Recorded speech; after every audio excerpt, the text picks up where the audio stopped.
Welcome to WhoDooTV. We are happy to have some guests with us today. I'm Hoosier. First up is David Baron. Hey, how you guys doing? Thank you for having me on again. I know that you'll explain a little bit. It's just you today and me and Ryan. So the guests outnumber the hosts, but that's okay. We're happy to be here. That's right. And then next up is, I think it's Ryan Winn. That's me. Oh, you watched my recent YouTube video, I see. I did. It was pretty awesome to understand where Okeechobee is in Florida. And yeah, I try to educate while entertaining, so that's what right. And then also David has a YouTube as well. I didn't know you played piano. There's a David Baron that's killing it on the piano covers. Yeah, I'm quite good at having other David Barons be very talented. There's other authors and an MMA fighter. I'm very used. They're all me, by the way. It's just different prosthetics and wigs and things like that. It works out well. I'd like to think you franchise out the name. Yes, they buy into your brand and they have to pay me a lot of money. And I'm not cheap. You know that, Ryan. Yeah. Oh, I know. I've paid that price. So if you're watching this show, you probably know who these guys are. David Baron is the Valiant colorist. Like, he's all over Valiant colors. Recently wrote Stained, which is a awesome graphic novel. It came out 451. And yes, indeed, he's got it behind him. Ryan's got it behind him. I got my lovely #1. And that's one you're going to need to check out. And then we got Ryan Winn, inker extraordinaire, been on a lot of projects. And like David as well, the two of them did some Divinity. Right on. He's done some Archer and Armstrong, some Exo Manowar, Ninjak, Fall of Ninjak. So, Quantum Woody. Yeah. I've done it all. Done it all. And the writer of Death Betty, which is on Comixology right now. And she's awesome. Thank you. Thank you so much. Just not to nitpick, but just in case Adam's watching, Adam Jackman's the writer on Death Betty. I'm just the artist. That's right. Right. I normally would correct something like that, but Adam is like, oh man, Adam will get on me and just like, hey man, nitpick. Oh, never mind. Sorry. He's a teddy bear. What are you talking about? He loves you, Adam. Really does. And then one thing that I saw recently, and I think it's pretty cool, that you did the colors, David, on Valiant High, and we're gonna get some physical copies soon on that. Yeah, that's really cool. Valiant High, written by Daniel Kibblesmith, art by Derek Charm. I loved it. It was I love working on different projects and having it be something like Archie type of universe. It was fantastic, and to see it in print is going to be very rewarding. Yeah, that was I was pleasantly surprised on how much I enjoyed it, because you think it's this kid's book, but there is, like, adults are going to enjoy it too. So if you guys haven't picked up the digital copy, the physicals are coming soon. But yeah, that was a great job doing the colors on that to match that, like you said, that Archie and Betty style. So that was pretty cool. And how has Stained, the graphic novel, when you came out with the trade, call it a graphic novel, the trade, how has that been doing? Well, the graphic novel is now on sale. As you see, it has that spot finish to give it a little glare to all of Emma's metal bits and the logo. The Stained in general has been amazing surprise, and it is a story that has spoken to so many different people. Every con I go to, I sell Stained to someone who's never read a comic book in their life. And it's one of those things that there has to be something about it, whether it's Steve Morris's cover art or just the character herself. There's something out there that speaks to a lot of different demographics out there. And I know that's, not really what creators look for. When I started Stained, we never talked about demographics. I talked with Ryan, about Stained, because him and I are really great friends. And I talked to him deeply about it, and he's been deeply involved in feedback and effort. And it was never about who we're selling it to. It's about what we're creating. And the story spoke to me, and that's why I wanted to do it. And it's just so rewarding that that effort now is being rewarded back to me by being able to be sold to anybody. And I just finished Long Beach Comic-Con. I had close to 200 trades available, and I sold all of them. So it's a sellout every time. And Long Beach is a smaller show. It's a two-day show. Or I'm getting ready for Emerald City, and I put in a call to 451 says, I deeply need more trades. And they said, we'll have to figure out how many we have, because the trade might almost be sold out as well. And the fact that the trade might sell out, in the first 2 months it was available for order, is a phenomenal thing. And I couldn't be luckier as a creator. I mean, again, we have to sell, 30 times what we sold, for it to actually turn into like dollar value. But emotional value means so much to us. And we've already done so much more than I would ever have guessed or wanted or desired for a little indie book. I mean, that's what it is. It's a little indie book. And the fact that we were able to get 5 issues out and put it to trade and have all the books, sell out, minus, issue, I think it was like 3 or 4, that didn't quite sell out, and you can get those still at Diamond, but it's kind of one of those, catch-22s. How do you sell issue 4 if 1, 2, and 3 aren't available? So, it's one of those things, but that's why the trade is so special to me. And if you ever see me at a show and you want to check out Stained, you got to come early, because they do go quick. It's no joke. It's a shock. I mean, it's absolutely, I've seen it happen to my friends, John Layman on Chew and some other type of people throughout the industry. But for it to happen to me is definitely a blessing, and I love it. I love it. That's what you call a good problem. It's a very good problem. It's a problem that people try to manufacture, but whenever you try to manufacture, it never works out. You just have to always let it be natural. And it's one of those things that's like a catch-22 now too, though. It's like, because I'm used to it, and if I go to Emerald City and it doesn't sell out, like I'm going to be super depressed, because a little local show sells it out, a big show. But every show is different, and I've been in the industry long enough to know that. So I tried to stay pretty even kill, and Ryan's been with me for a long time, and he knows that is true, and yet we joke around that it's so not. Oh yeah, you still. We've been doing this long enough where we know to measure conventions by the year instead of each individual show. But you still, when that show comes up, like all your hopes and dreams, they inflate for that show, even though you should be even keeled about it. But it's still it's part of the exciting roller coaster though, doing all this stuff. Congratulations, David. Yeah, thank you. Well, for anyone who doesn't know, Ryan did a pinup in the book, one of my favorite pinups. And it was easily the most popular pinup out of all of the pinups for Twitter and Instagram. It definitely got the most likes. Yep. Ask me about my feminist agenda.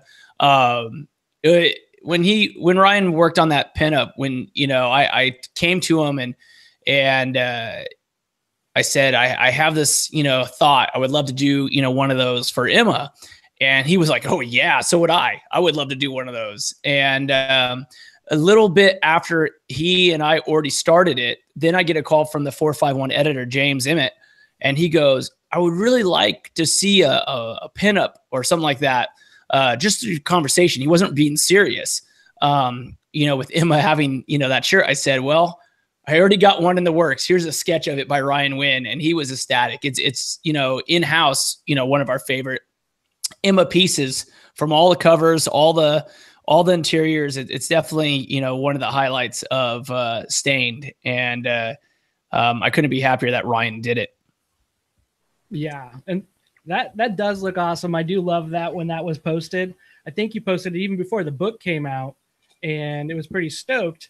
And then also seeing some really cool Emma cosplay from time to time. Yeah, you know, the cosplay I'm hoping to get more of. I mean, it's something else that you can't force. Whenever I meet a cosplayer, and I met another one at Long Beach, you know, I always whisper to them. I said, you know, oh, you look great. I would love to see you in my character, you know. And then they always say, oh, well, show me your character. And I always show it to them. And I've got a couple, you know, to do it. Usually it's the non-professional cosplayers, because, you know, cosplayers are doing it for a reason. But I'm hoping Free Comic Book Day to get one of my local cosplayers to finally, you know, put on the Emma gear and you know, come out and, you know, take some pictures, because I think that would be amazing. Plus, you know, Emma is such a, I won't call her a role model per se, you know, because it's very hard for any superhero that does, you know, this type of work to be a role model, in my opinion. You know, like President Obama is a role model, or you know, someone who gives their life to, you know, selfless service without, you know, having to be, you know, a warrior or strong. And it's one of those things. So, you know, but she's a good character, you know, like if you actually think of it just in the comics bubble, you know, she tries, you know, very hard to, you know, live in her world the best she can. And, you know, I definitely don't think she is a bad role model, comparably. She is, I enjoy her. I do think she is a good role model for that. But like you said, somebody of service. And that's why we started the hashtag More Emma. So if you get on Twitter, make sure you're punching that out, asking that, tag 451 on it, so they know we want some more Stain, we want more Emma. And a female character that also Brian's got is Betty. Tell us a little bit about Death Betty. It's the least important comic ever created. Zero message, which is all part of its intent. It's as a comic book, it's purely just for us to have fun with.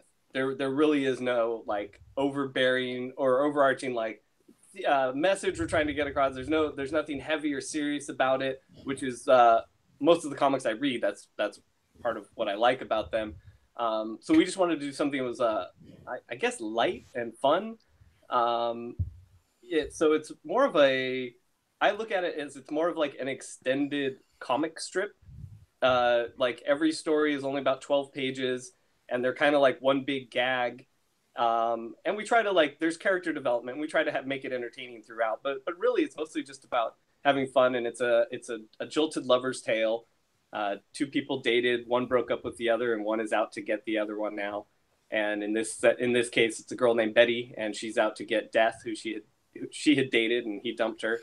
And so every day she's just trying to ruin his day. So she's saving lives every day by stopping him from doing his job, and sort of got this anti-hero vibe. But it's not like most comics that we work on, where we try to get these either like a message across or an important story or a theme or something. This is purely just to have fun with comic books. We were looking at a lot of like Silver Age stuff where you could just pick up any issue of certain characters. You could pick up any issue, just read that one issue, go back and read the one before, the one after, and it didn't really matter the order, you know. And we're kind of trying to play with that. We have an overall story, and we have an ending in mind, but for now we just want to like just have fun making cheap comics, and hopefully getting it out there in print in the trade. Right now it's just on Comixology, so if you're interested in checking it out, it's just on Comixology. It's only $1, and the title is Death Betty. Links for that for Comixology are below. Links for Stain on Comixology are down below. So if those are ones you guys are wanting to read, which we highly recommend, click those links, and we'll get those. And it's fun having a story where you could just pick up and read. Like you said, I love doing that.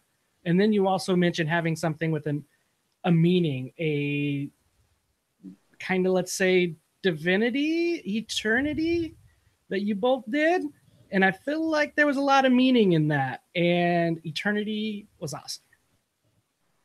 Very good. Thank you guys for doing it. Thank you guys for doing it, being part of that. So that's number one.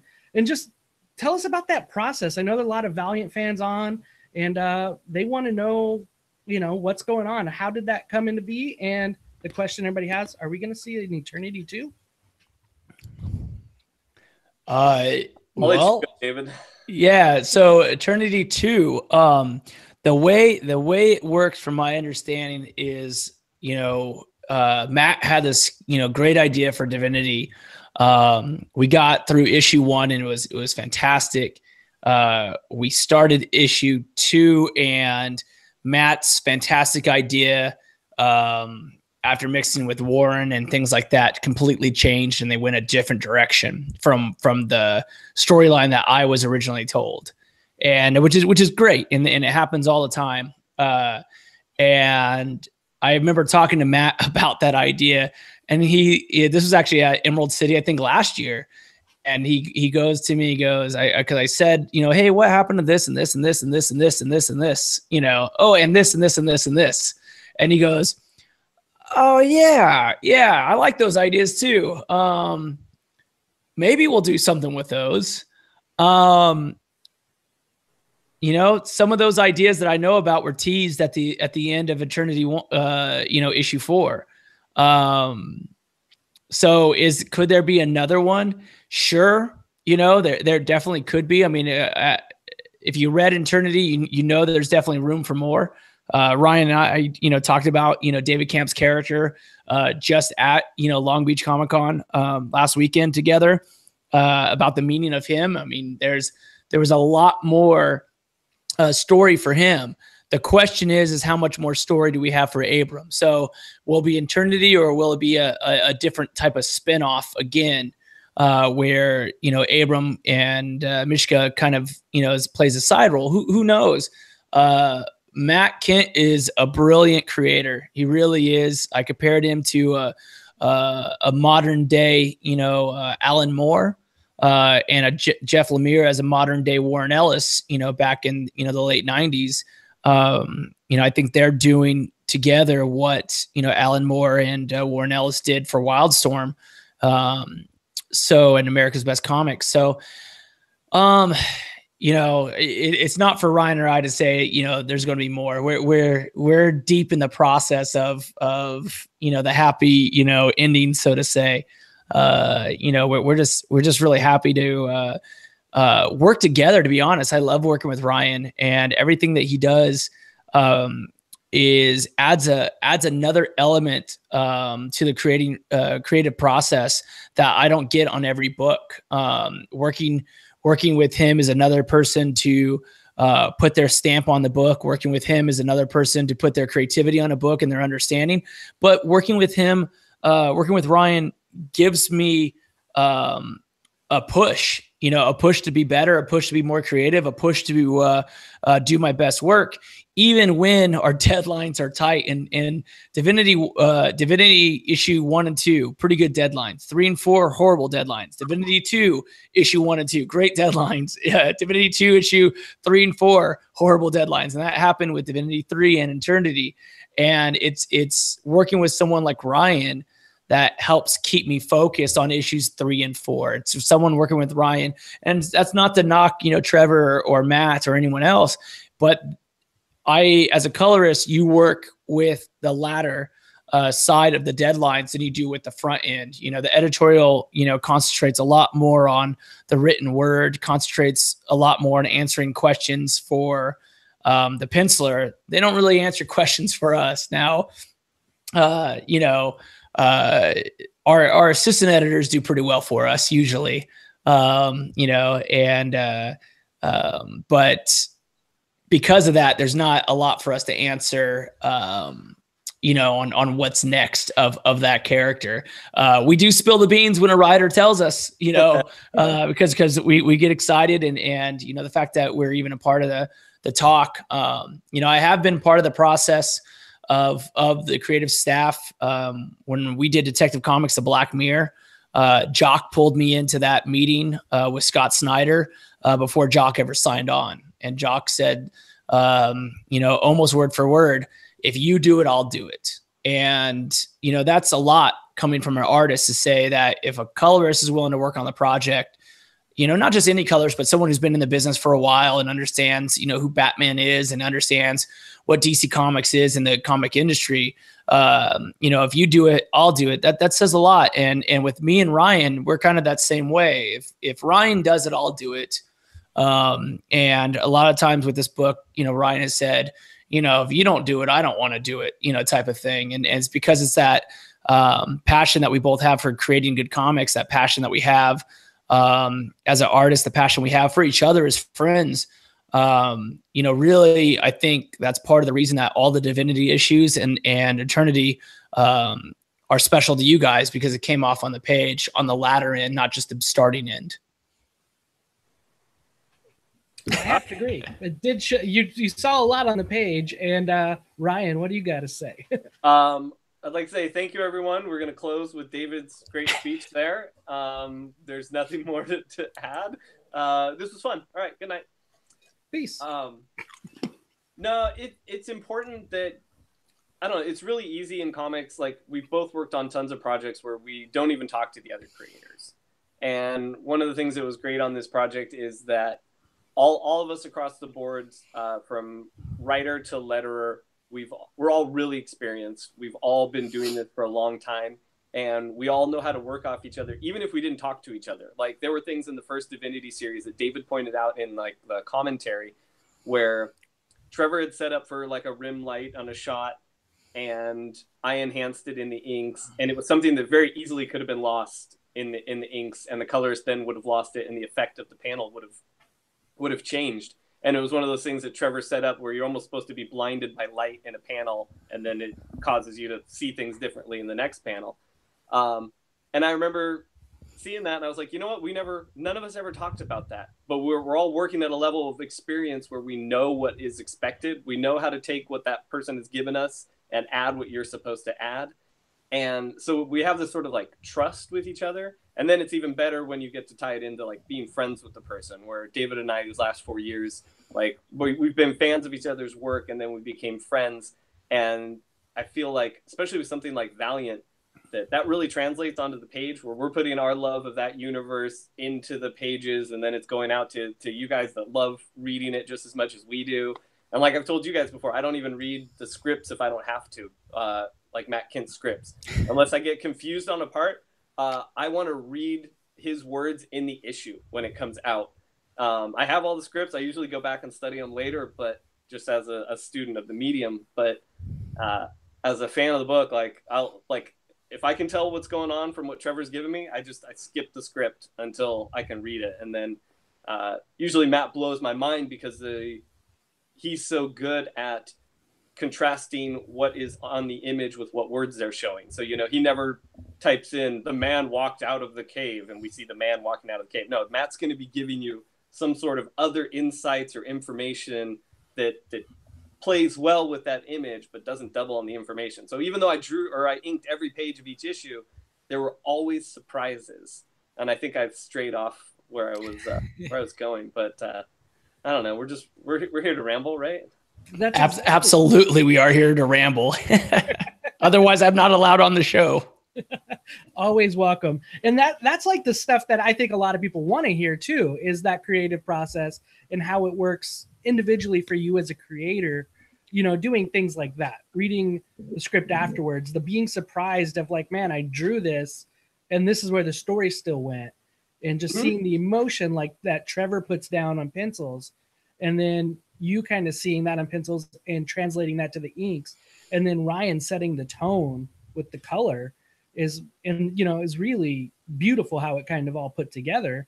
It's art, and in a coolest way of collaboration, in my opinion, that I've loved about it. And then I recently watched the Hastings Comics College thing that you guys did. Sadly, right, David's videos, like the sound is horrible and I couldn't get any sound on it. Yeah, it's tough. Right? Yeah. And maybe we should redo that whole thing. Okay. But we'll get a transcript of it. We'll go word for word. Let's figure it out. Let's do voiceover, that funny lip reading. But you were talking about how you would just get Trevor's inks and sometimes not even talk to him and ink it, which I thought that was amazing. Things go so fast, like David said with the deadlines. Like at the beginning of each series, Trevor will send out the pages with some funny notes, and we'll all comment and this or that. And then 2 months later, those pages just come flying in, they come flying over to David, and then flying over to they're just, everything is shuffling so fast at the end of the deadline that you're running on instinct and you're running on experience, and that's what you trust your teammates. Because yeah, this is it's just a job. Yeah, it's our day job, and we just do your work and get it done. But also at the end of the day, you want this to be a product that the fan, that, you know, they're spending their $2.99, their $3.99, their $9.99, and they're trying to escape. You want this to be worth it. You want every cent to be worth it. And so you want every inch of that board to be like the best colors you can do, the best inks you can do, no matter how subtle the effect or whatever it is. You got to do that. So when you're running like that, you don't have to communicate with people when you're working at this level. I know the pencils are going to be tight. I know that David's got my butt if I mess up some rim lighting or if something's not perfect. David's got it. David's got a way to balance it out and make it look good for the reader.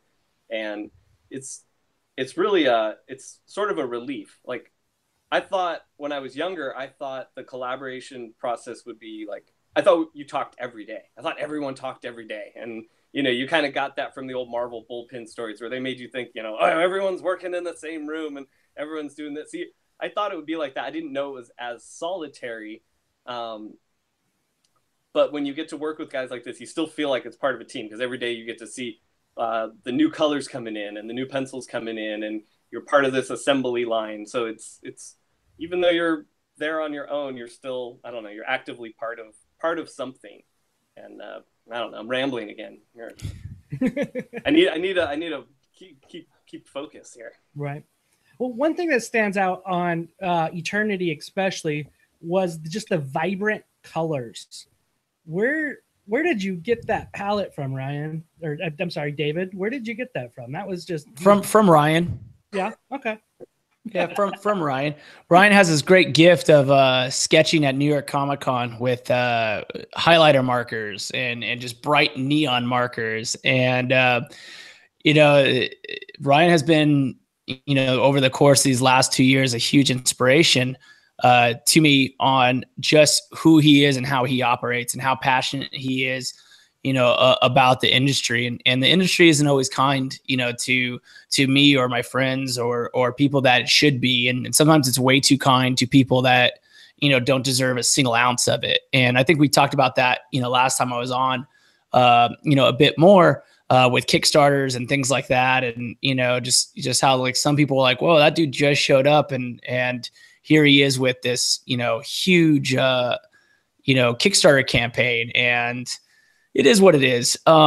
So your inspirations come a lot. So, you know, when Matt Kent said, you know, in the script, you know, this is our Jack Kirby moment with the Kirby crackles and all this bright neon. You know, I've been in comics for 20 years, but I'm still relatively young, where, you know, Jack, you know, Kirby, as great as he is, and I do understand, you know, why he's so great with those, you know, around with them. You know, I do have an understanding and a scope of what they've accomplished and who they are, but they don't necessarily speak to me either. It's kind of like, you know, directors, you know, from Hollywood today may not, you know, really care about directors, you know, that started in silent movies, even though, you know, or not even silent movies, black and white, like Hitchcock. You know, they might understand what Hitchcock has done, but they don't necessarily speak to him. So when the script called for, you know, vibrant colors, you know, I thought, okay, who are my favorite vibrant color, you know, artists? You know, what books, you know, have I had experience with? And to be honest, the only book I've had experience with vibrant colors has really been Death Betty. And, you know, the pinups that I've seen, I'm sorry, Ryan, who's your colors? He's escaping my mind right now. Oh, it's Jean-Francois Bellieu. And that is exactly why the name escapes me, because it's definitely a mouthful for me, you know, but, you know, his colors, you know, hit Death Betty perfectly. And he has this capability of capturing what Ryan is, you know, I mean, this is Ryan on a page. And, you know, so if you could see those color schemes, you know, I just took, you know, some of that and what I thought, you know, Matt was looking for. I mixed it in with what I do in terms of my depth effects and my textures and things like that. And I just kind of went to work. I think I said this before on Stain, when I was coloring Stain, I was overthinking it. And because it was such a personal project. And John Lehman, again, a good friend, said, Baron, what are you doing? You've been coloring, for so long, just trust yourself, stop second guessing. And with Eternity, I didn't second guess myself once. I just went at it, with the inspirations that I liked. And, everyone, loved it and rolled with it. And, it was some happy accidents and it was some, meaningful accidents, where I was definitely striving, for a look, but, it might sound flattering, again, towards Ryan, but really these last 2 years with him, it's been one of those, emotional rides in the industry, with all the news with Valiant, I'm sure we'll get into later, but, it's people like him that you work with that make it so meaningful, that make you get through your day job, and keep you looking positive for your next job. So the colors had a lot to do with that. And it was beautiful. So I like to say that was probably one of the best color jobs I've seen on a book. I thought it was great. Like, and that's not just because you're on the show live. I say that to a lot of people. No, that, gosh, thank you, David. I had no idea that that was coming. That I would be praised in that way. I'm all, oh, jeez. No, that double page spread in issue 1 of Eternity, that blows my mind. I was influenced by Ryan's colors. Yeah, Ryan can use bright colors. Maybe you were influenced by hey, he used bright colors. But the way that whole double page spread, when you first sent that in, and I was just looking at it on my monitor and I had it up. I was even playing the artist game of, okay, why did he put the yellow there? It looks so good, but I was trying to play that placement game of why did he make that choice? Because I love it. How did he get there? So David's always nice in praising his inspirations, but he's also one of those people that I see what you did there. What if I did it 1,000 times better? And then goes boom, does this amazing thing. Yeah, I mean, beautiful. I would say on the are my colors, but wow, I've never been able to place the what's the word? The juxtaposition of the colors there really makes that page sing. Yeah, I would say if you hold that page back up, I would say that the biggest thing about that page is the dark pink and the light purple in the background. You can't really tell which one is forward and which one is back. And that was kind of my only not a happy accident. I mean, it was a happy accident that it works, but the idea is the dark pink or the hot pink, the foregrounds, clouds, or is the bright purple the foreground clouds? And in reality, neither. They to me, they are on equal planes where time and reality are ripping through each other. So it's kind of a tile pattern where, you have black and white tiles on your, diner floor. They're equal. And it's that kind of mindset where, it doesn't really matter which one's, first and which one's second, because in reality, they're equal. And again, we talked about divinity many times, ripping through time, ripping through reality. And that's kind of another choice that I made. And I think when artists understand what they're trying to tell, what type of story they're trying to tell, it frees you a bit, which is why my instincts kind of took over, where I was able just to say, no, I don't care if people are like, wait, which one's forward and which one's back? Because the answer is yes. They are both forward and they are both back. I think we had some of that in the second or third issue of the first series when we had the flashback where the 3 astronauts reach the unknown. Mm-hmm. And there's almost like a splash page. I think it's issue 2. And there's a splash page, and it's like the rainbowy space, crazy space effect that you did. But I think in the back of the book, they show the black and white, and there's almost like a tornado. Yeah. But then David's colors, it was almost coloring like the tornado line wasn't there. So it gave this effect of there's a tornado, but there's not. Is it near me? Is it coming? And it really helped displace displace the reader in a good way, where you're out here in the unknown with these what's coming and going, you know? I don't know if you guys will get this reference at all. Oh, it's a schooner. Do you guys get that reference? Yes. I got one of you. Do I got the second one? I'll explain. That on the escalator again. Yeah, if you see Mallrats, the movie Mallrats, they're looking at those 3D posters that you have to kind of like blur your eyes and unblur your eyes. And so when I was coloring that, it was kind of that way where it's like if you look at it and just relax, all of a sudden there's sky tornado is going to pop out. And if you try to stare too hard, you're just going to kind of see the colors. But if you just relax a bit, you're going to see that. And the whole time I was thinking, a schooner is a sailboat. And I was just thinking that over and over again. So, if people are watching, this program right now, if you want to do some little extra homework, go pop in Mallrats. A movie I actually did some work on at age 15. So if you go look at all the little comic book stuff, I was lucky enough to do a couple of the comic book posters that appear early on in Mallrats. It's pretty awesome.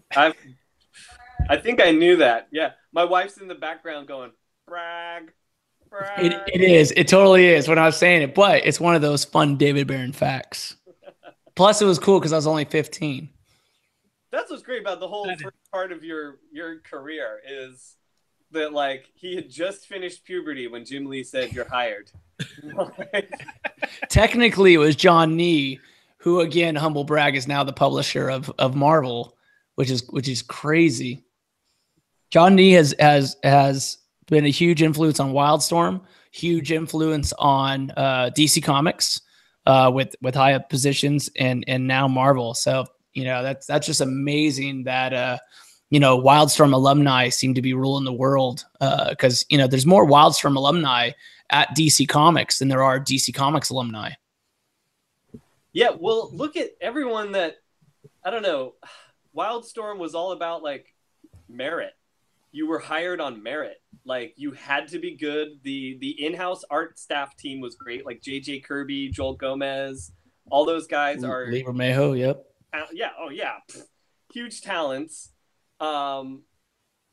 Everyone that worked there was fantastic at what they did. And I don't think it's surprising that so many of them go off to go and do different things. A bunch of them are storyboard artists now, or if they're not in the comic industry, they're doing great things other places. And I think it was that you had to be great to work there. You got in and you worked with other great people. So everyone was just, they built off that, I mean, when you have somebody like Jim Lee at the head, he's ambitious and go get him all the time. So that the trickle down is go get him, like be good and go get him, Yeah. That's, and we were just talking about Silvestri and everybody that's been on that project too, like what they're doing, Top Cow. It's pretty amazing. So, and with that being said, David, you kind of talked a little bit about the things that recently happened at Valiant, and this topic was going to have to come up. And but I remember, Ryan, when we had the DMG episode, you talked about just that extra effort that was kind of put in with creators and with Dinesh and how that kind of worked out. And like you said, and that was one thing we saw with Divinity. And, I guess part of it is just you guys, again, touching base on your thoughts after having more time to kind of soak it in and have time pass a little bit. What are you guys thinking about with what Valiant state is? I can't wait for that Valiant theme park. I'm nothing against the Dan Mintz group. I've no offense towards them or anything. I just thought that made me chuckle seeing that as one of the highlights on his list of things that he wanted to do. Where I was like, really, can we work on the movie first and then we'll worry about like the Bloodshot thrill ride? So I don't know. I just wanted to make fun of that for a second. Yeah, the news about Dinesh is heartbreaking to me. I'm at Valiant because of Dinesh. I mean that is true blue, fact. Josh Johns was my editor.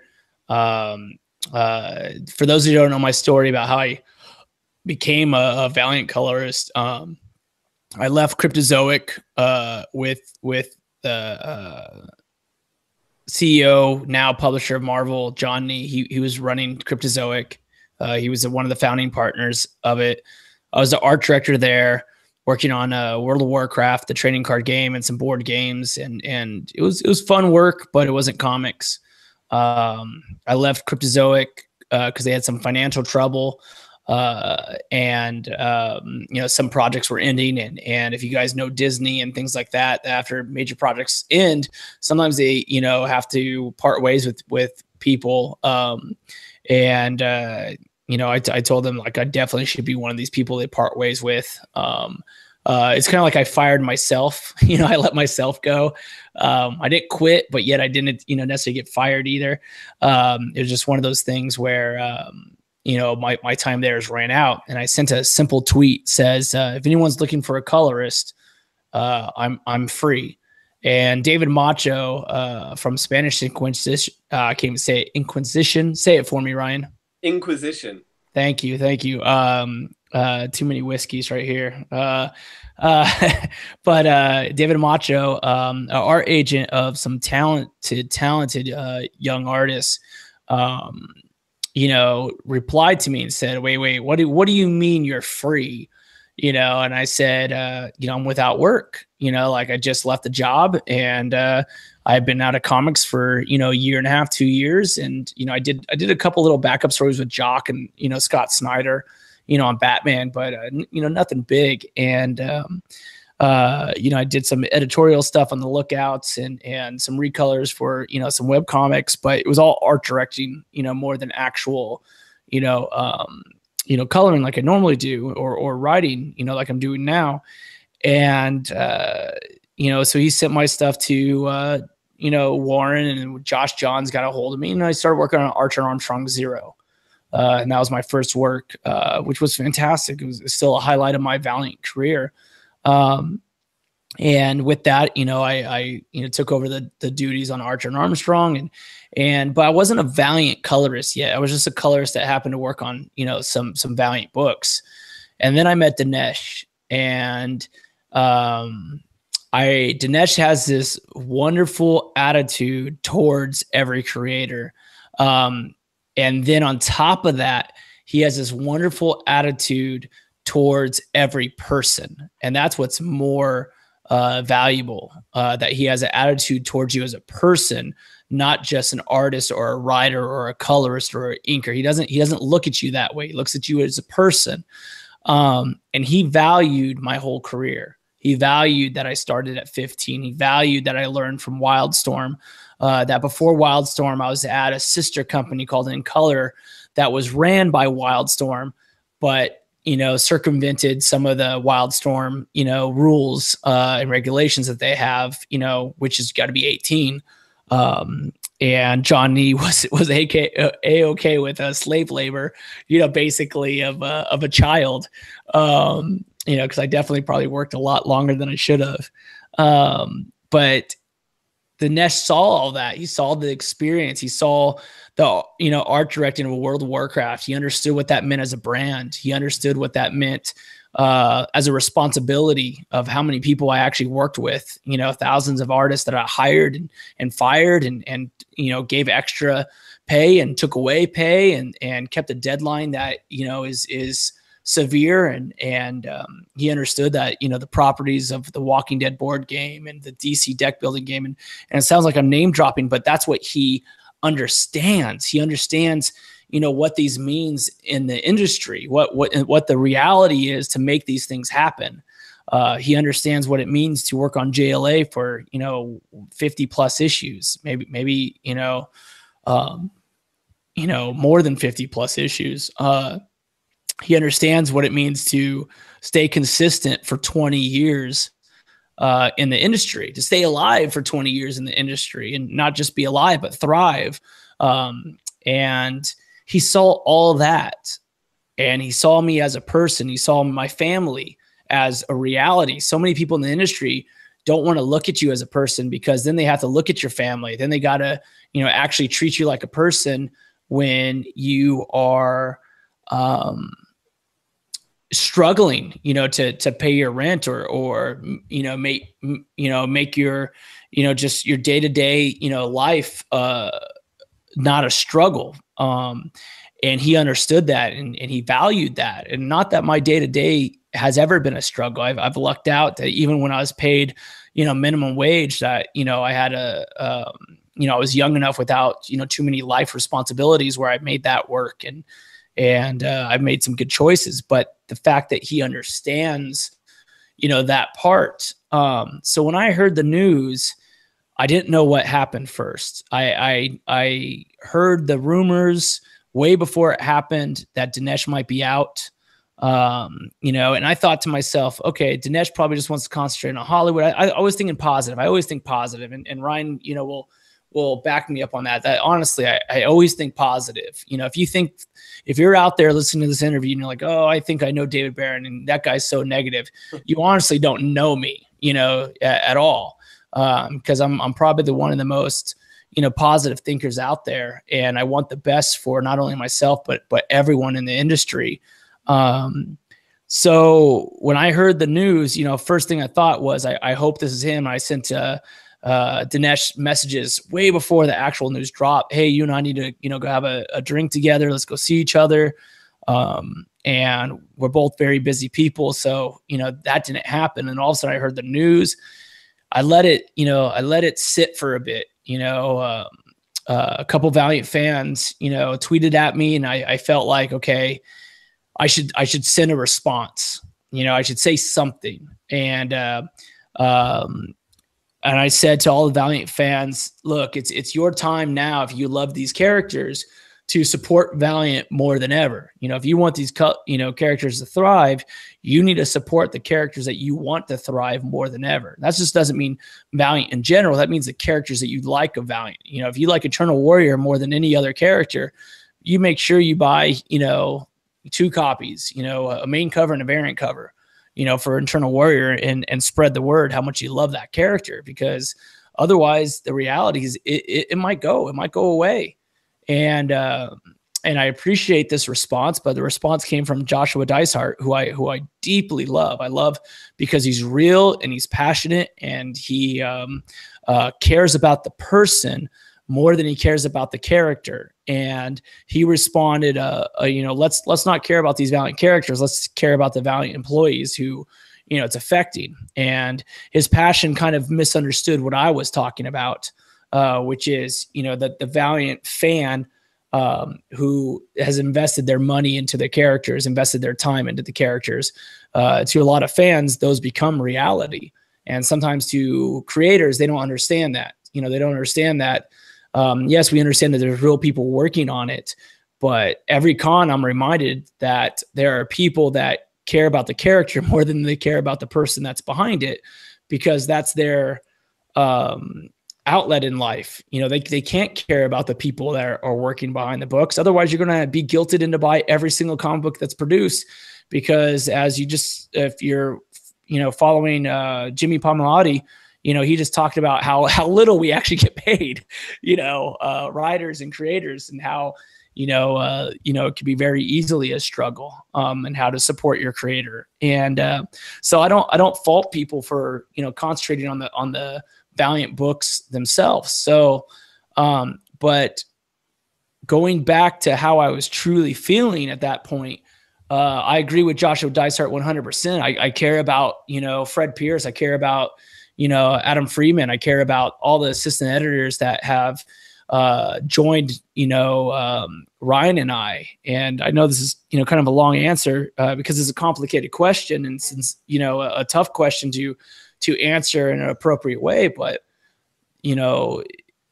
heartbroken for Dinesh, because that man lost something that he cared deeply about. I mean, how many times have I shared, on Twitter or with Valiant fans at a con, the picture of him as a child celebrating a birthday with a Valiant cake. I mean, that guy loved Valiant, and I could just imagine myself, buying Wildstorm, getting the rights to Wildstorm away from DC Comics, creating Wildstorm again, and then having a group, kind of take it away from me that I didn't really want to. And whether he was compensated, you know, a little bit or greatly or, you know, all of the above is not for people to put a value on, you know, what he actually cares about the Valiant. So, you know, I would just want to say to the Valiant fans that if you hear from Dinesh, and I know he's going to be talking at Comics Pro this coming weekend, but you know, whatever news comes out, you know, I have talked to him. You know, I don't think there would be any other way if he had his choice other than to keep his, you know, role at Valiant. I don't think there would ever be another option. It would always be that option first.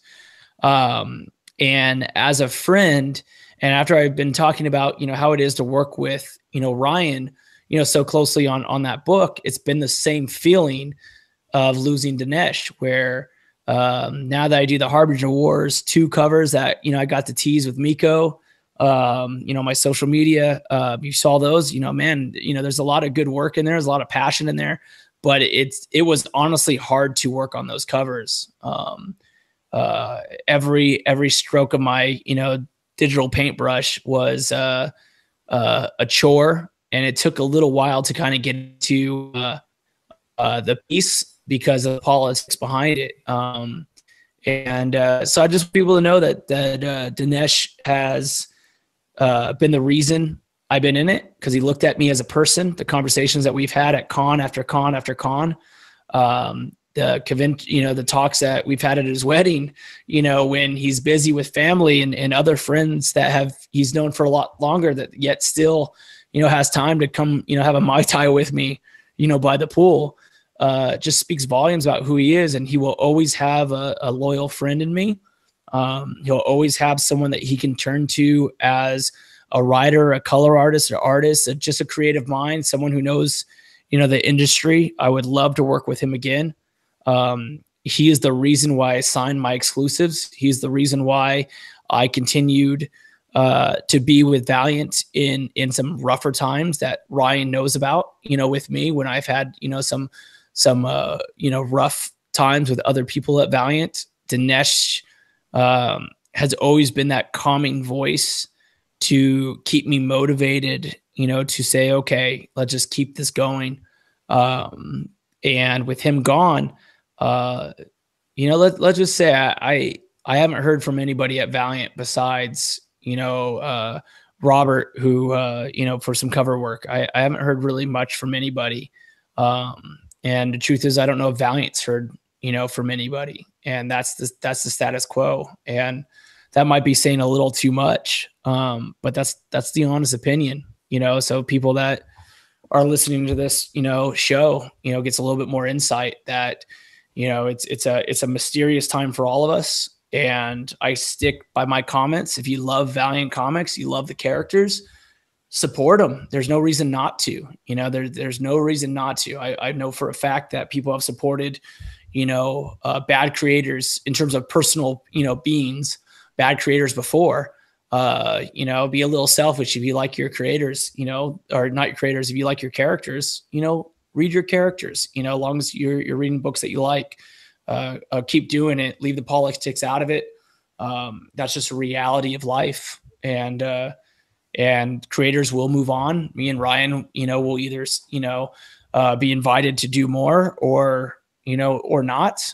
And at the same time, Ryan and I will individually and together, probably because him and I are good friends that way, talk about whether we really want to do that project or not. But in the meantime, you know, I'm happy doing a couple covers, you know, here and there, and you know, looking for more horizons, you know, in the comic book field.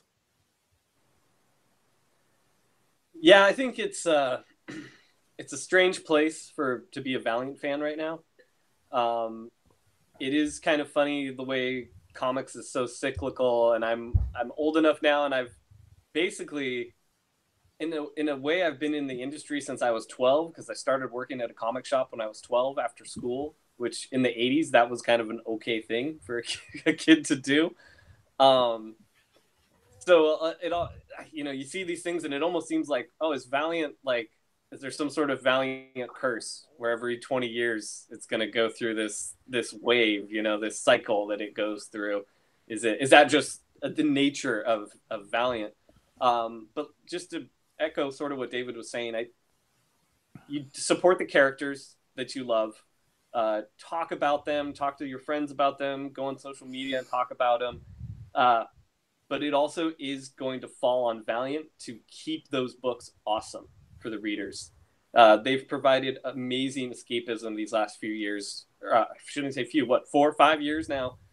6 years now for everyone. And I think people's fear, well, you know, everyone I talk to that in DMs, although I got a dozen diehard fans that I communicate with regularly through DMs and stuff.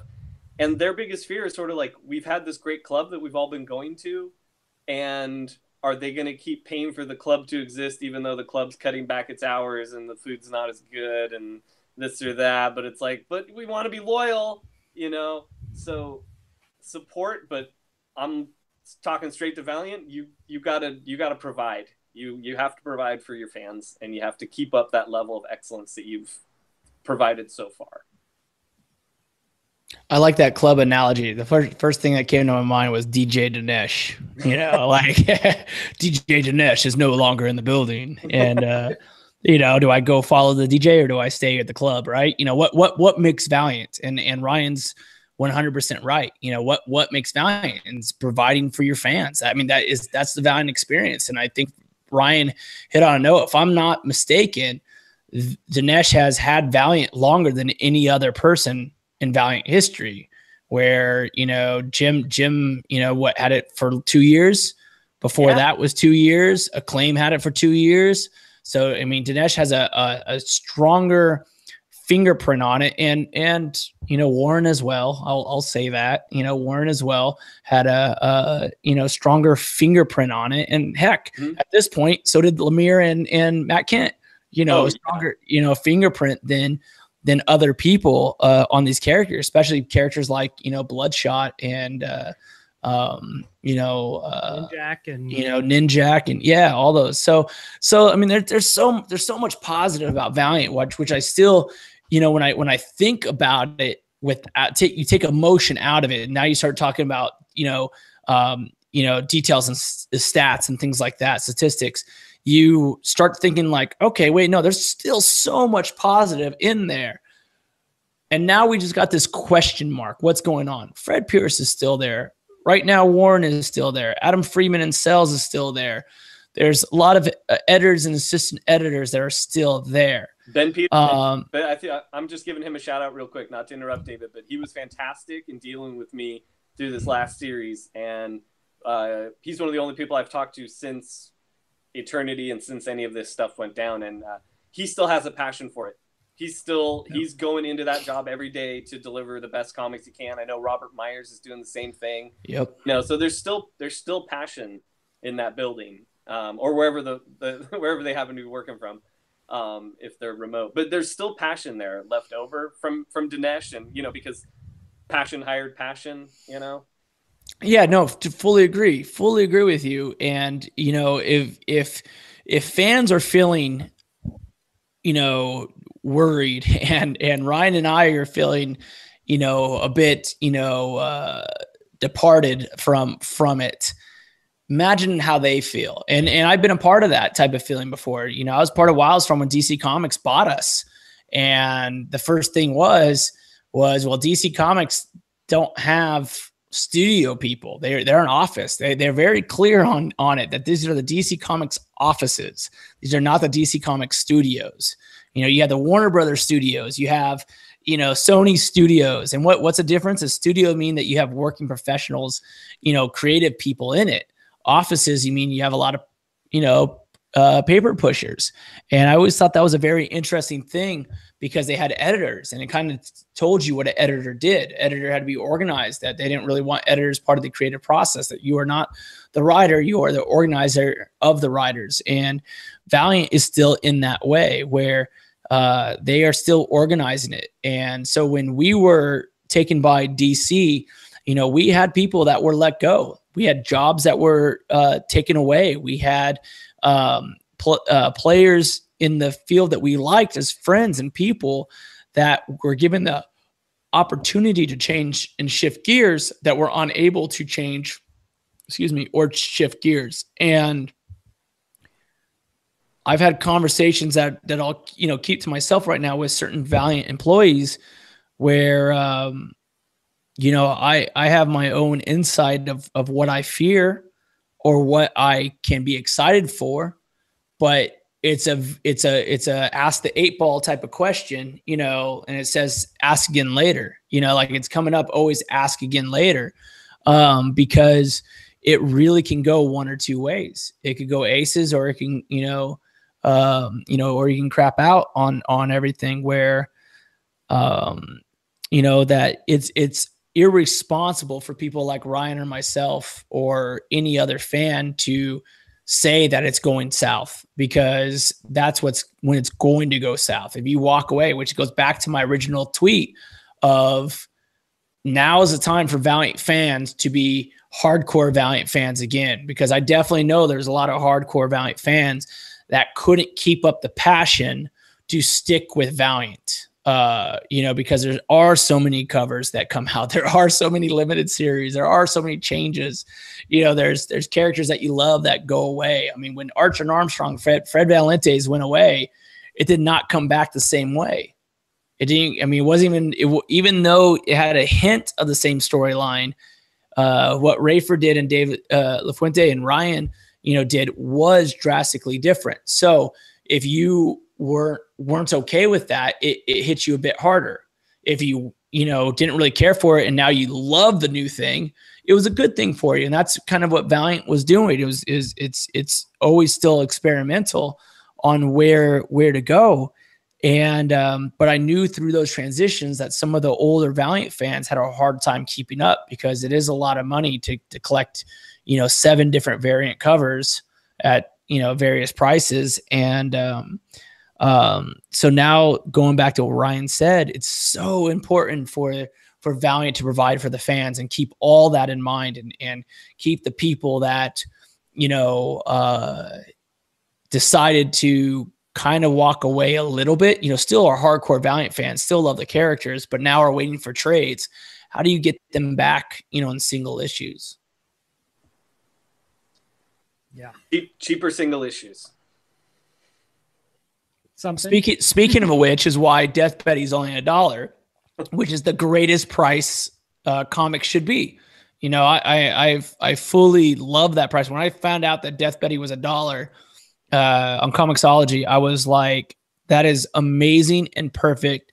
And someone who wants to give their fans an outlet and no regrets or excuses why they can't pick up that book.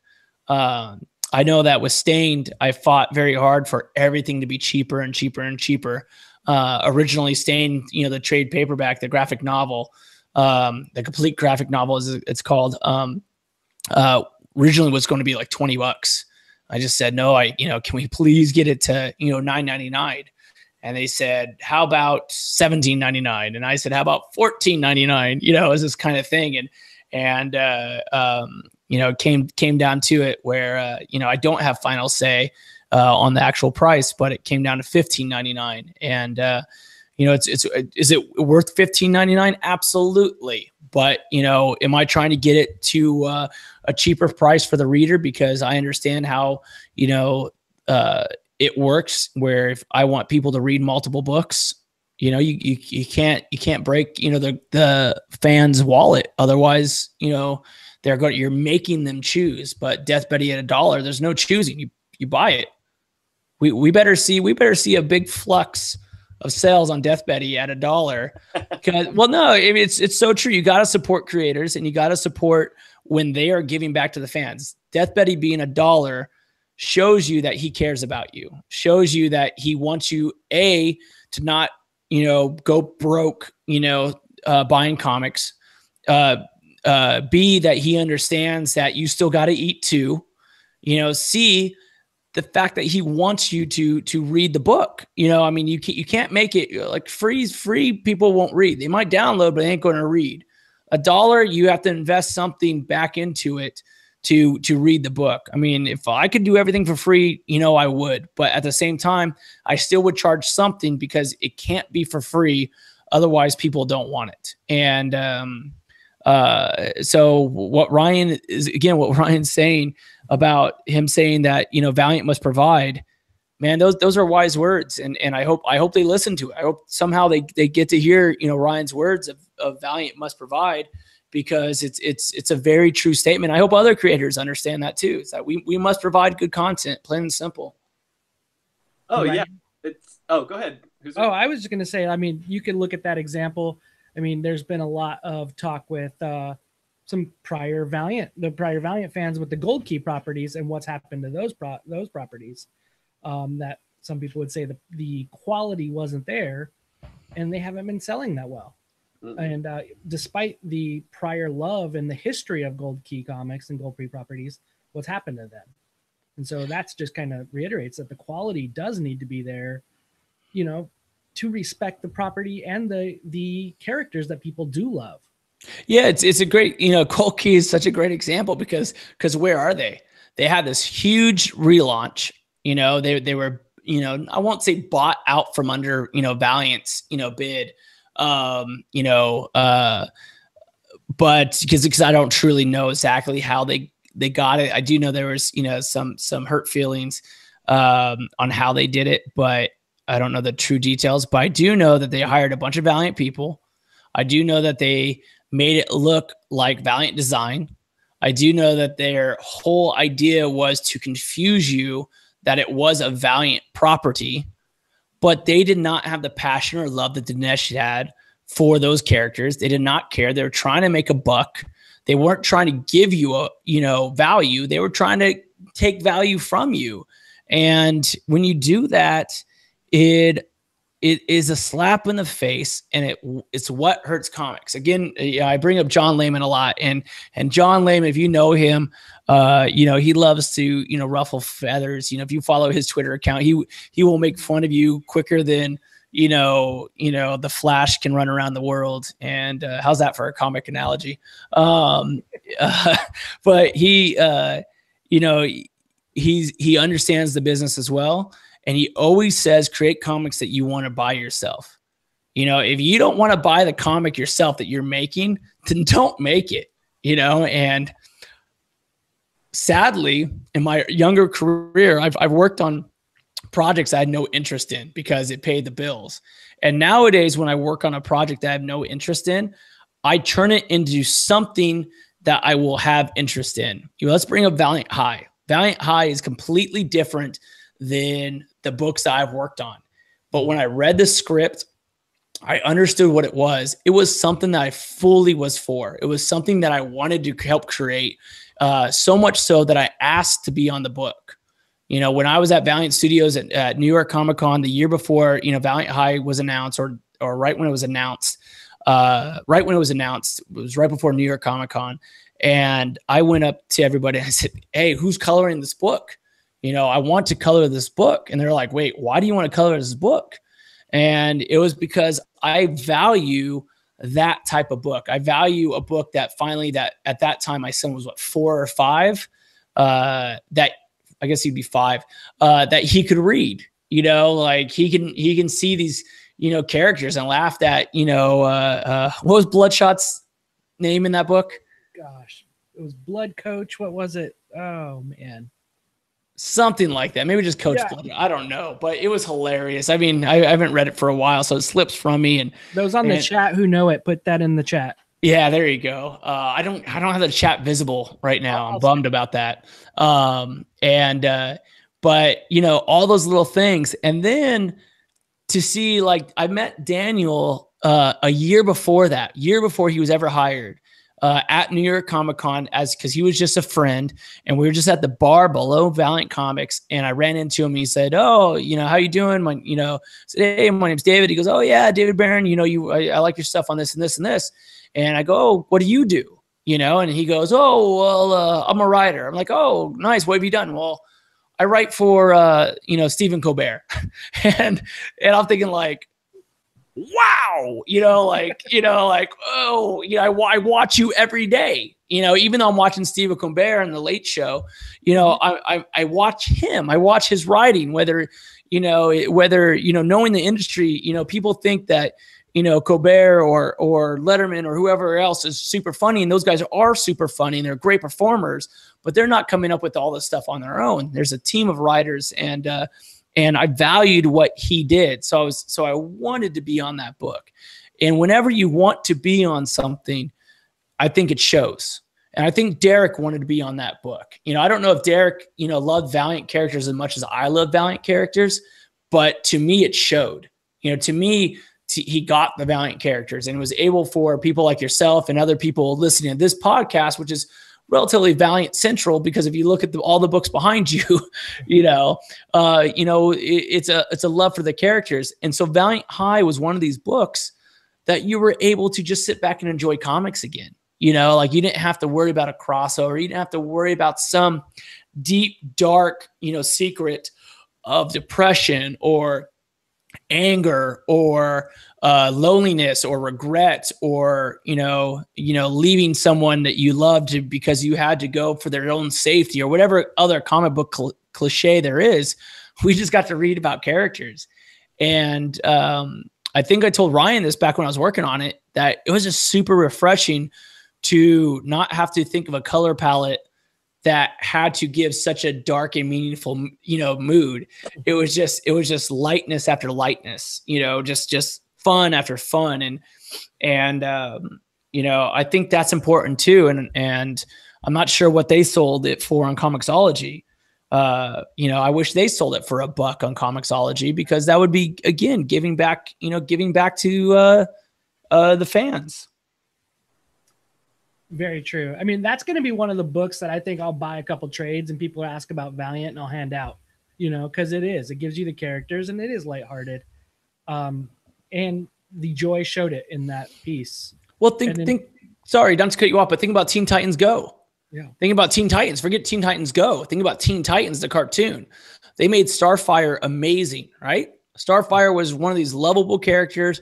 Worked well with Robin and Cyborg and Raven. And Raven was this dark, mysterious character, yet still had a sense that you cared about her. And then New 52 happened. And what did they do to Starfire? They put her in a bikini on the beach and lost all the qualities that were built up in the TV shows that none of those qualities translated back into the comic. Talk about someone losing what the audience connected with.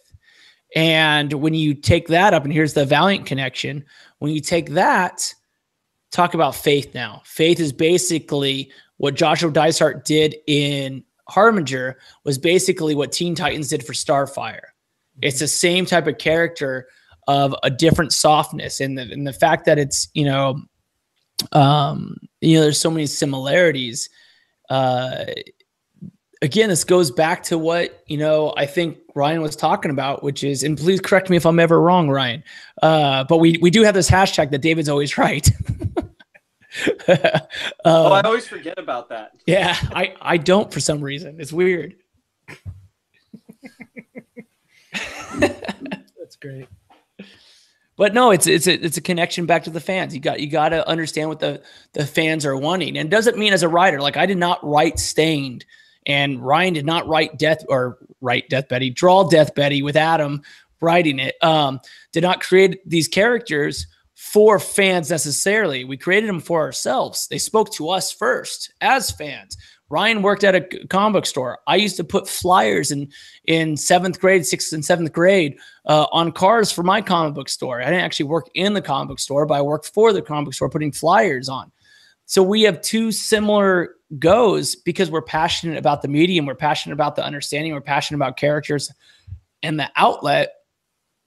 Therefore, we understand what it is to truly get back to creators. And I think sometimes business people forget that. They've separated themselves so much. They've had to concentrate on the bottom line. And they worry about that bottom dollar so much that they're looking for the next big gimmick to make $1 instead of actually, just thinking about, the characters and why they're connected to the to the fans so intimately. And you could see that love with the way Dinesh brought it out. Like there was a genuine love. And to me, like one of the first times I met Dinesh is I was cosplayed as one of the 1%ers from Archer and Armstrong, have my big old 1% mask. And he pretty much stops the panel and goes, "That is the awesomest 1% mask I've ever seen." That was at Emerald City last year. That was the first time I met him. Yeah. And then just to have him be like, "Hey, take a picture with me." And I was just like, "What? Dinesh is asking to take a picture with me?" Yeah. That's humbling. And I was just like, "Are you kidding me?" Like, and that's just Dinesh.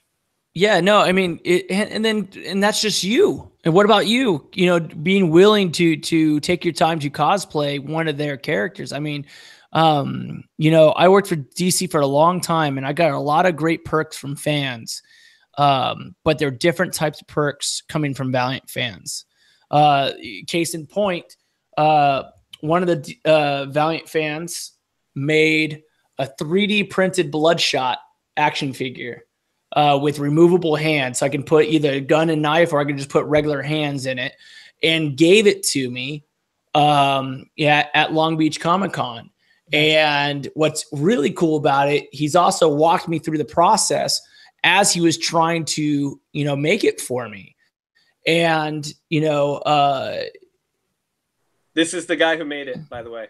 Yep, there you go. Yeah, and he does go by Turbo, which is awesome. That's awesome. I won't say his real name since his card says Turbo, so we'll leave it at that. But he does go by Turbo. My friends that know him call him Turbo. His printed business card too is great.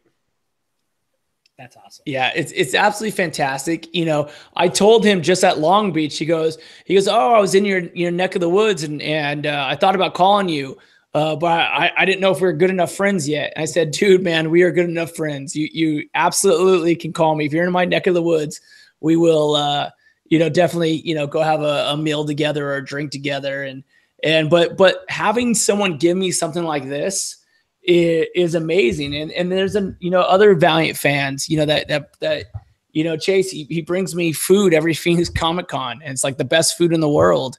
And he, you know, we have a Valiant poker party where, you know, it's just one of these communities that care about the creators more than they should, you know, like, you know, I mean, honestly, because, you know, it's the outlet of their characters that they love is the reason that they even care about, you know, me or Ryan.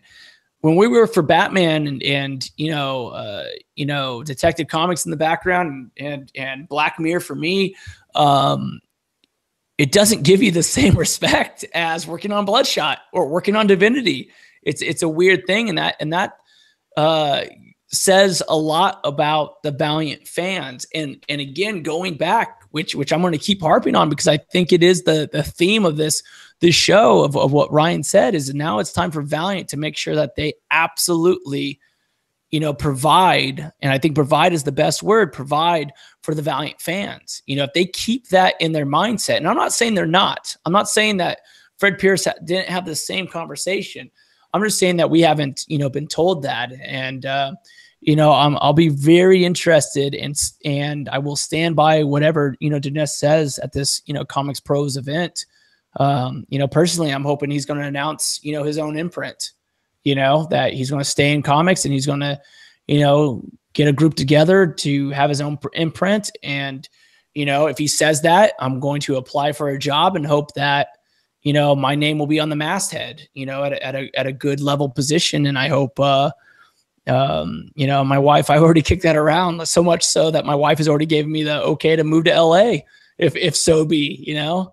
So it's, you know, one of those things. Yeah. You know, it's, but Valiant must provide. It's very true. And I don't think you guys as Valiant fans have left yet. You know, I haven't heard one Valiant fan saying, "Oh, that's it, I'm gone." It's been quite the other, you know, end of the spectrum. I've seen a few. I'm not trying to be contradictory, but I have talked to a few people that, they were pissed and they wanted to boycott. They wanted to, and right. I mean, their anger is validated. I encourage them not to. We had discussions because I talk things out with people. We don't argue on Twitter. We talk things out. Yep. And you know, it's when people say stuff like that, they're angry and they're hurt and they're scared. A lot of people, the world's a scary place to them, and they have these comics that they can put a couple bucks together a month to get these comics, and they love Valiant. And now Valiant may be going away. I completely understood their wanting to boycott, and they're, you know, it's coming from a place of passion. And if we could step back to Dinesh for a second, Dinesh is also a great example on how to deal with people like that, because he always understood. He's like, well, if you're coming at me with that much anger, then you're upset about something. So what did we do that made you mad? You know, I'll listen to you. I'll hear your complaint. I'll let's go off into DMs and let's talk, or, you know, anything like that. And so I get it, but I don't think a boycott is the way to go. It usually isn't, you know. What are they calling stuff now? A boycott? So buy instead of not buy. You buy stuff to show your support instead of boycotting to show your support. Yep. You're voting with your dollar. Yeah. And so yeah, I'd say, you know, it's just like with everything. It's from both sides, you know. Valiant's got to provide, and the fans need to show their support with their dollars. Yeah. Dinesh he was DMing a couple of us, and that's one thing that he said. He's just heartbroken, and that he hoped he got it set up to where the creators and the staff are safe. They're good.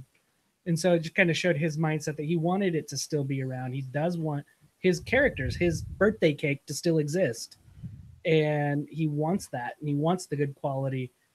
And that's the one, like going back to what David said about the Valiant fans, is there's going to be a built-in fan set now, because as fans of Valiant, we do care about the creators. We care about how the sausage is made, and there's going to be built-in fans. I mean, I know a lot of people backed Stain before we even saw it, and we loved it. But that's a lot of things that Valiant has helped with that, which is nice. And like I said, it's kind of that atmosphere about treating the fans as people, going back to that statement, that it was people and the creators as people, that everybody became, you know, the last time Ryan said they're not Valiant fans, they're Valiant friends.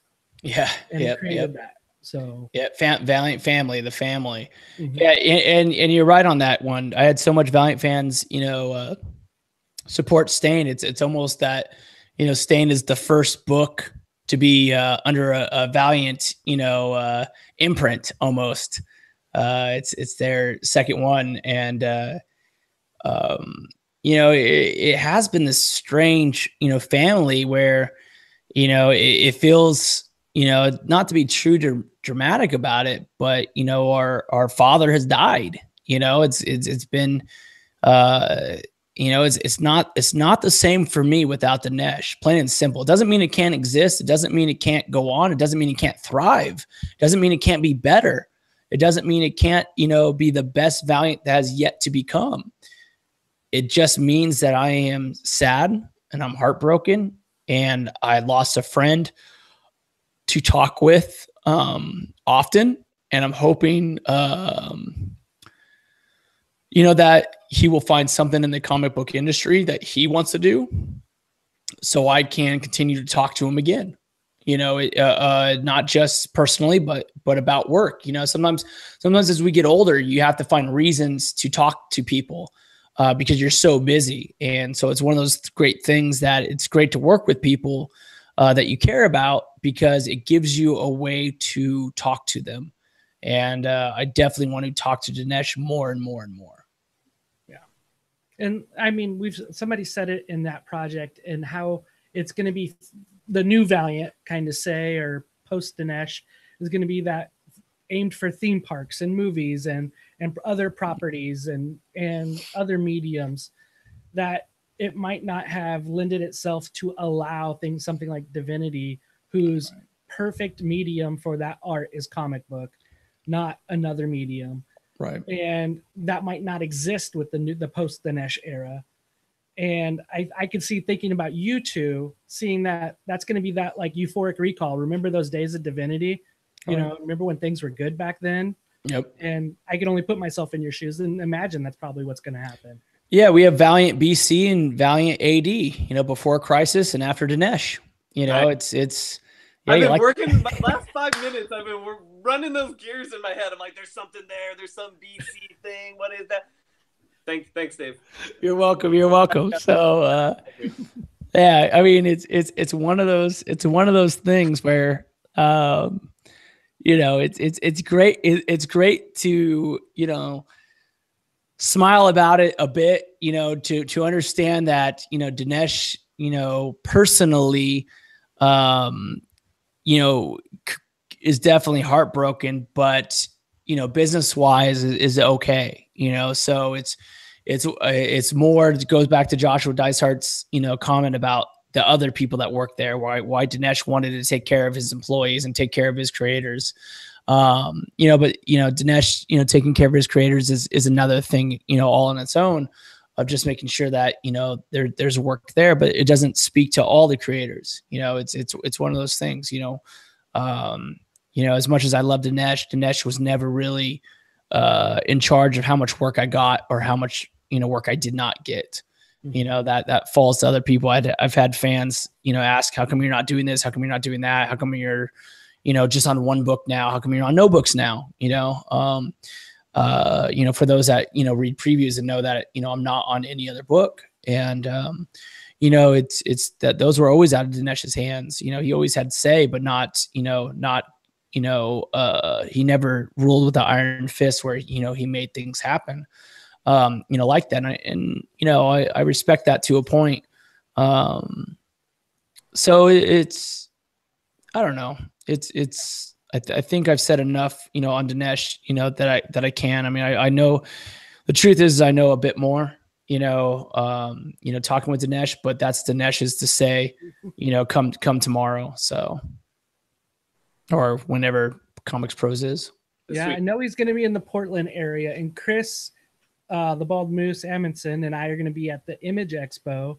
So I've sent Dinesh a message. Hey, come hang out at Image with us. So we'll see if he shows up. That'd be great.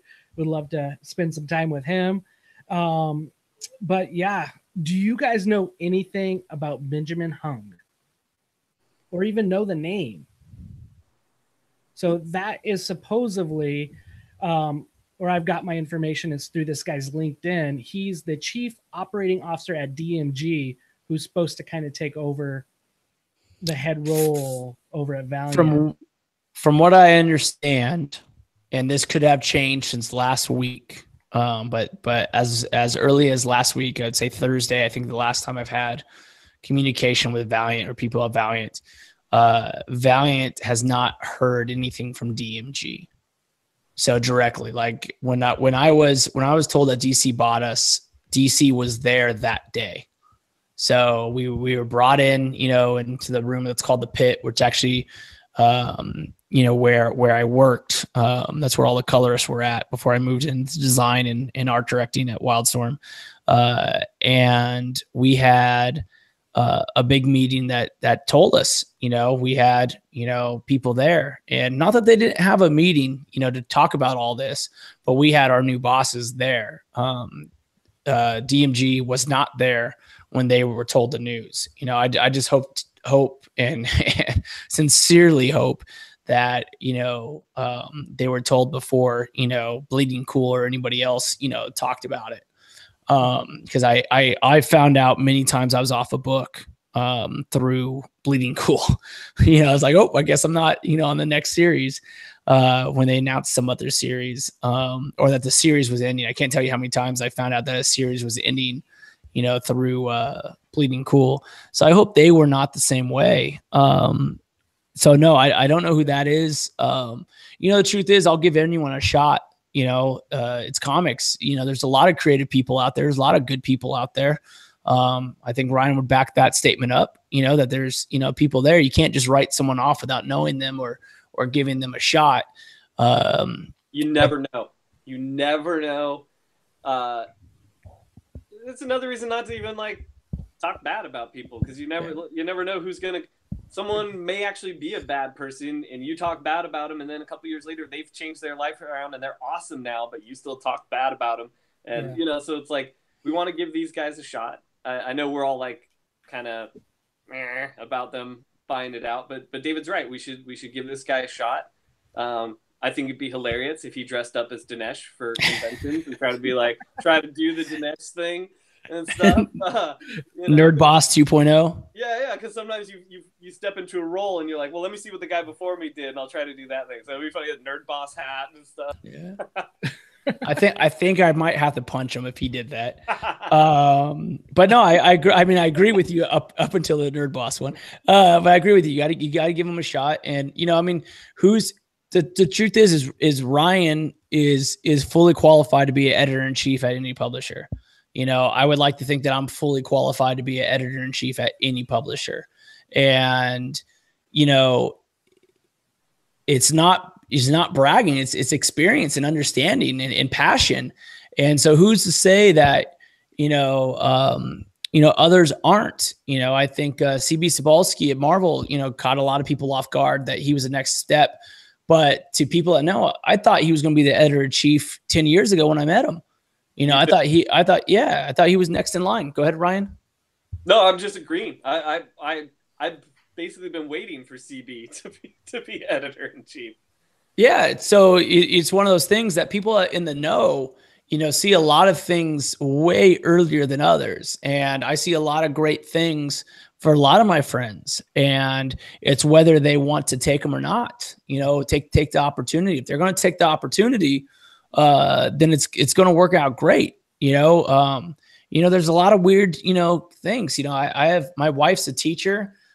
She has a great standing in our community.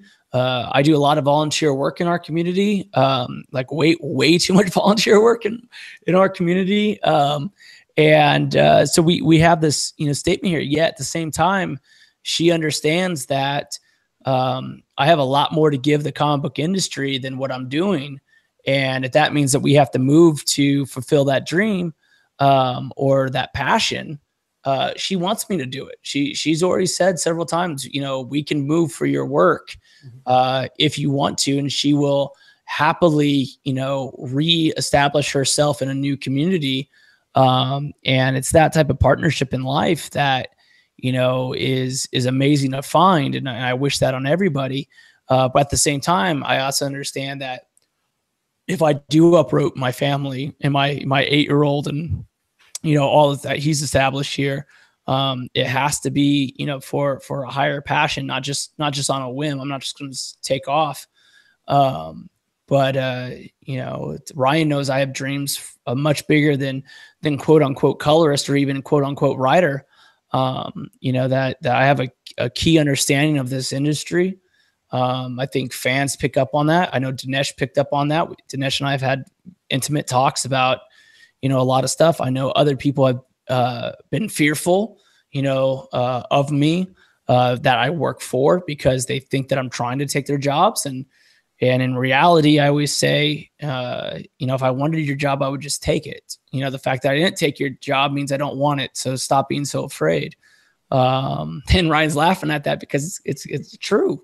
You know, it's one of those things, you know, but, you know, for Valiant fans, you know, I'm just going to go back, you know, to it, that you got to give everybody a shot. Otherwise, you know, you're actually doing yourself a disservice by not giving someone a shot to make your books great. Yeah. So kind of don't want to beat the dead horse, right? Yep. So what do you guys got coming out? What's the future for you guys? I know you and I talked a little bit offline, Ryan. Is there anything you can tell us? I'm doing a DC project. Woo! I'm trying to get David on it. I can't say what it is, and here's the funny thing is that I should be playing up the mystery. I can't say what it is, but it's not even a big deal. It's a fill-in issue that we're doing, and the only reason we can't say what it is because DC's new policy of if it's not in the catalog, you just can't say anything about it. But yeah, it's a hot DC project. It's in the Bat universe, which is exactly where I want to be. And yeah, that's all I can say. I think I still got a couple weeks before I can announce it, even. But I'm already working on it. I'm working on it every day. I'm taking plenty of pictures and doing videos so that when the announcement comes, I can share that stuff. And watch those videos on YouTube. Yeah, Ryan Winn. a YouTube channel where I show all kinds of inking demos and some time lapse videos, things like that. Mostly inks, but a little bit of other stuff. I do have Death Betty going on. We got a couple more issues of that coming out on Comixology, and then I have another series that I'm writing and artist Dean Kotz is drawing, and that's called Driver and Shotgun, and that's just a straight up boys adventure comic. Nothing weird like Death Betty, where Death Betty's sort of, it's like a weird cartoon. It's almost like Scott Pilgrim or something, where the reality gets cartooned in an instant, and stuff. Where Driver and Shotgun's just straight up adventure, just a straight up adventure comic, and that'll be $1, and that'll be on Comixology as well. And that probably, I think we're looking to launch that in April or May. Awesome. Oh, and check me out at Novelty Comics, and that's Novelty with a K at the beginning, a silent K. On Twitter, it's at Novelty Comics, and you can follow me at Ryan Winn. Yeah, that's it. Awesome. Follow that guy. And what about you, David? What do you got coming up? I have a Ryan Winn unannounced DC project I'm going to be working on. No, I don't. That's just positive thinking. Like I said, positive thinking. No, the truth is I am actually doing a project with DC Comics right now. That's rehashing some of my work, when I was 20, I think it was. So it was about 18 years ago. I first worked on this project. That's really all I can say. And we're doing some stuff with that. So if you're a fan of my old work, you might know exactly what I might be doing. That's DC policy. Absolutely. You don't want to, spoil things that they might have set up. I don't want to take away their thunder for the fact that they, were, amazing enough to come back to me and ask, for me to take on this project. So I'm very happy with that. You'll keep seeing my work for Valiant, on a lot of covers. I've been doing some Harbinger War covers with Miko. And Robert, kind of keeps me, going on custom cover work. Stained 2, or what it might be called, will be announced at the end of this year. I'm taking my time with it because there's some other Hollywood ambitions that are happening. I'm hoping to have a statue of Emma out in 2018 as well. For you guys to it'll probably be my first Kickstarter, to be honest. That way people that want it can have it. And at cost, I don't normally do Kickstarter, but since the item will be done, I'm okay with that. It won't be won't be you guys paying for, me to work. The work will already be done. It'll just be basically a pre-order of the project to get made. And then the more that we get on backing, the nicer it can be, which would be great. You can buy Stained. It's called the Complete Graphic Novel, at your local comic book store. It's still available. If you don't have it at your store and you want it, and I'm not coming to a show near you to sell it to you, please ask to order it. Again, a very happy thing is that Stained is almost sold out as a trade paperback. So the first issue sold out completely. So went to a second printing. We had multiple sellouts after that for the other issues. Not all of them, but a lot of them. But now the trade paperback's about to sell out, and I can't be more delighted and happy that everybody has taken to so well. So if you want a first edition, I know that first edition trades don't always go as crazy, but if you want a first edition trade, get them while they go, because I have Emerald City Comic Con next. I have WonderCon after that. I don't imagine the trade's lasting that long. In fact, I'm calling 451 to dig up every single trade for that, because I sold almost 200 trades at Long Beach Comic Con, or Long Beach Expo, which is a relatively smaller show compared to Emerald City and WonderCon. It's a very small show. That's like it's it's nothing against the show. It's a wonderful show. Great people run it. I go all the time, but it's an hour show. Like you do a lap in an hour and you've seen it. So to sell 20 trades is an awesome weekend because it's an expo. It's not a convention. Yep. It's an expo. It's a tiny little thing. Copyright. But yep. Yeah. But that blows me away, man. That's fantastic. Yeah. I mean, it's one of those things. So if you're at Emerald City Comic Con, whatever copies I have, if you want a copy of Stained, I tell you, come day one and pick up your copy. I'm not saying that to, try to sell them quicker. I'm saying that so you guys can actually keep your copy. Cause if the shows, say anything, we did some advanced copies at New York Comic Con. Those sold, unbelievably fast. We sold another advanced copies at LA Comic Con, Stan Lee's, LA Comic Con. Those, went incredibly fast.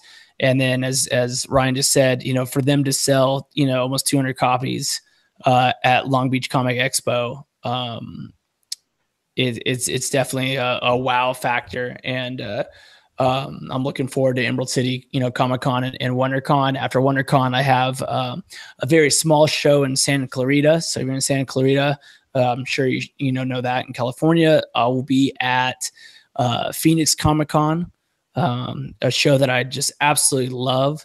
And then I will be at the Great American Las Vegas Con, which is a smaller show again. One thing I signed up on that was because we'll be doing some charity work that I'll be happy to tell you guys about a little bit when it gets closer to that. That's in November. I don't know if there's going to be any shows in between those ones. But as I always say, if you want me at a show, you got to let me know. You got to let your promoter know. That way they can bring us out. One of the things about going to shows, it's very hard for our creators to go to shows on their own. We can only do so many on our own dime. Otherwise, we really need promoters to, help us out and get us there. And then we'll be happy to work nonstop, at the show, and have our conversations, with you guys as you guys, have seen on this, show. I don't mind talking. So I apologize for my long-winded statements. But I also am in development with a YouTube show, following in yours and Ryan's footsteps, for a show that's, a little bit more my style. I'm talking to a Hollywood writer right now and a director. He actually has some pretty interesting credits that I won't say yet, but I can't wait if this show actually gets off the ground. Yeah, it's more some of my childhood favorite films, which still could have that music, I guess. But it's some of my childhood favorite films. So when I met him at C3, which is the creative conference at Long Beach Expo, to kind of move this project along, it was interesting. I'm going to try to get my Instagram game that much better. I'm going to try to get my Twitter game to match my Instagram, flow, and make 2018 a super successful year for me in comics. I think I've taken a couple years off recently because of all the charity work I've done. Not that I plan to continue or discontinue charity work, but I'm going to definitely dial it back a lot so I can concentrate on. Say it again, Ryan. Ready to suffer more because David wants to color more. Yeah, well, it's one of those things where it's true. It's a true statement, Ryan. I want to do a bit more in the industry, and again show people that I'm a bit more than any thing that they realize. And I think Valiant fans know that. I think Valiant fans that have talked to me in a long time, know how much I've done in the past and how much different things. I'm very versatile, and I would like to, show that. I feel like I'm not like a NBA, point guard that wants to play forward for the Knicks or something. Like, oh, Knicks, I have a lot to offer the Knicks, and they haven't been doing too well, but I can go there and get us a ring with Phil Jackson. We can do this. I can do it, coach. So would you set 2 trades aside for me next Thursday, Ryan or David? Done. Okay. 2 trades. I will make sure that you have at Emerald City. So I will. Yep. Yeah, Emerald City Comics. I will make sure it will not sell out until you are there. Sweet. And then anyone who comes out and sees me, I also give away free posters while they last for any Stained purchase. Maybe that's the secret. Maybe it's all the posters. So that must be it. If you actually get on Twitter, WhoDooTV, and you share this, I'm going to give away one of those trades, and hopefully there's a poster if I get those. So basically share this, retweet this video that we posted for Twitter on this, and that'll put you in the auction there and put you up to win a trade of Stained, and if there's a poster available. Throw one of my prints in there. I'll sign it and send it.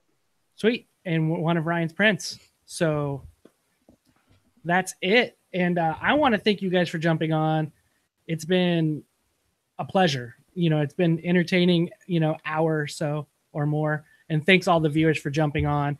Follow David at My Zombies. Follow Ryan at Ryan Winn. And keep supporting those guys, man. They love what they do, and we appreciate them for doing it. And you guys are awesome. Death Betty, Stained, they're awesome. Go get them.